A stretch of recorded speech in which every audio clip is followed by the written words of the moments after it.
मुलाशी तुलना ही वर्चस्व दाखवायला आणि मुलीशी तुलना ही तुच्छता दाखवायला किंवा कमीपणा दाखवायला ही सगळ्यात मोठी चूक आपण करत आलोय. एखाद्या घरात जर पहिला अपत्य ही मुलगी असेल आणि तिने जर घराची जबाबदारी पहिला उचलली तर काय म्हटलं जातं? आमच्यासाठी हा आमचा मुलगा आहे. तेच जर शिक्षण पूर्ण झाल्यानंतर सुद्धा एखाद्या मुलाला नोकरी मिळत नसेल तर त्याला आपण काय बोलतो? काय बायकांसारखा घरात बसलेला असतो रे, कामधंद्याचं बघ जरा. म्हणजे घरची जबाबदारी उचलणं हे श्रेष्ठ काम जो मुलगाच करू शकतो. मुलीने केलं तर ती मुलासारखी आणि ते जर नाही केलं तर तो मुलींसारखा वीक आहे म्हणून घरात बसलाय. तर मुलगा म्हणजे श्रेष्ठ ताकदवर आणि मुलगी म्हणजे वीक आणि तुच्छता ही भावना तेव्हापासूनच मुलांमध्ये रुजू व्हायला सुरू होते.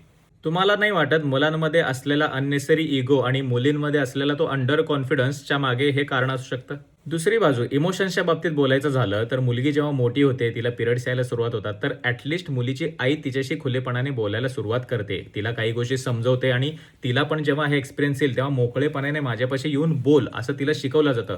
मुलांच्या बाबतीत हे होतच नाही. आपले इमोशन्स मांडायचे कसे, तुम्ही तुमचे इमोशन्स पण जाऊन बोलू शकता हे शिकवलंच जात नाही. उलट एखादा मुलगा जर इमोशन्स मांडायला आला, त्याला एखादा स्ट्रेस असेल, कॉलेजमध्ये कुणी बुली केले म्हणून तो रडला, तर त्याला उलट बोललं जातं, काय मुलींसारखा रडतो रे, मुलासारखा मुलगा असून लाज वाटली पाहिजे तुला. आपले इमोशन्स, आपल्या भावना पण शब्दात मांडता आल्या पाहिजेत. हे मुलं शिकतच नाहीत. ते कायम सप्रेसच करायला शिकतात, कारण त्याच्या मागे त्यांना असं वाटतं मी एक्सप्रेस केलं तर मी वीक आहे कुठेतरी.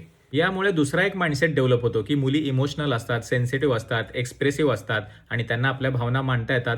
मुलांना ते येतच नाही, मुलांच्या ते अंगातच नाही. आमची सिस्टीमच तशी बनली नाही, आम्हाला नाही समजून घेतायत. अरे पण प्रयत्न केला, तुम्हाला जर तुमचे एक्सप्रेशन मांडायला कोणी आतापर्यंत रोखलं नाही ना, तर तुम्ही ते मांडूही शकता आणि समोरच्याचे समजूनही घेऊ शकता. आणखीन एक माझं ऑब्झर्वेशन म्हणजे घरात जर काही घरकामात किंवा स्वयंपाकात मदत पाहिजे असेल तर ती दीदीनेच करायची आणि बाहेरून काय आणायचं असेल तर छोटा जरी असला भाऊ तरी त्याला आपण पळवतो. पण तेच दीदीला गाडी चालवता येते तर तिनं ते जाऊन घेऊन यावं आणि भावाने छोटासा हातभार जरी लावला तरी पुरेसं आहे, हा विचार का आई वडील नाहीत करत? तेव्हा आमच्या मनावरती काय बिंबवलं जातं की घरची कामं ही मुलींनीच करायची आणि बाहेरची कामं ही मुलांनीच करायची.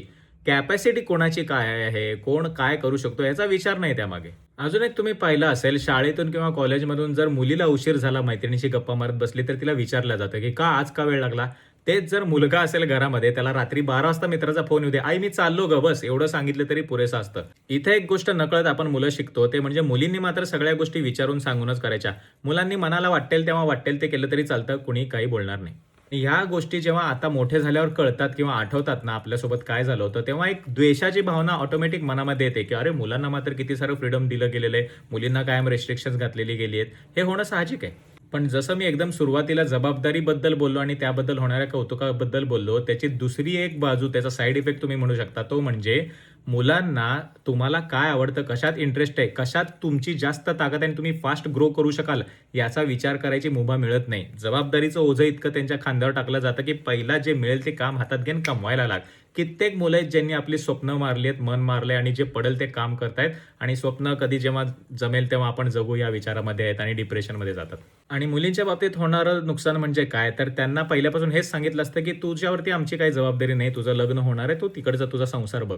त्यामुळे किती जरी इच्छा असली त्यांना की मला हे करायचंय, यामध्ये करिअर घडवते, मी स्वतः एस्टॅब्लिश होते, घरच्यांना काहीतरी मदत करते, खूप साऱ्या मुली मला वाटतं त्या गोष्टी सोडून देतात लग्न झाल्यानंतर की आहे ना नवरा आहे सगळं बघायला आणि घरच्यांना माझ्याकडनं अशी अपेक्षा नाही. ते अपेक्षाचं मागे जे ओझं असतं ना, ते नसल्यामुळे पण खूप साऱ्या मुली आपली कॅपॅसिटी, आपली ताकद, आपलं स्किल ओळखू शकत नाहीत किंवा त्याकडे लक्ष देत नाहीत.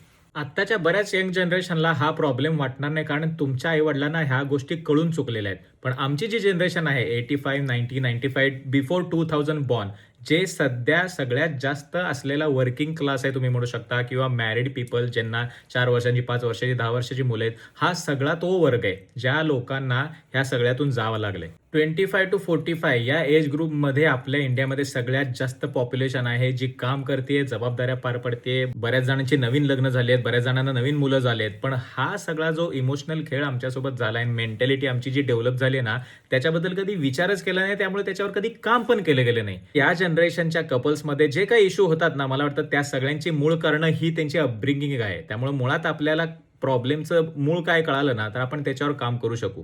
या व्हिडिओमध्ये जे काही मी बोललो, जर तुम्हाला पण वाटत असेल की हे रिलेटेबल आहे किंवा काही इश्यूज तुम्ही पण फेस केलेत, तर मला वाटतं आता या व्हिडिओनंतर तुम्हाला थोडीफार क्लॅरिटी आली असेल आणि तुम्ही आपल्या मनात येणाऱ्या भावनांचा बारकाईने विचार कराल आणि त्यावरती सुधारणा सुद्धा कराल. याबद्दल तुमचे काय विचार आहेत मला कमेंटमध्ये कळवा. धन्यवाद.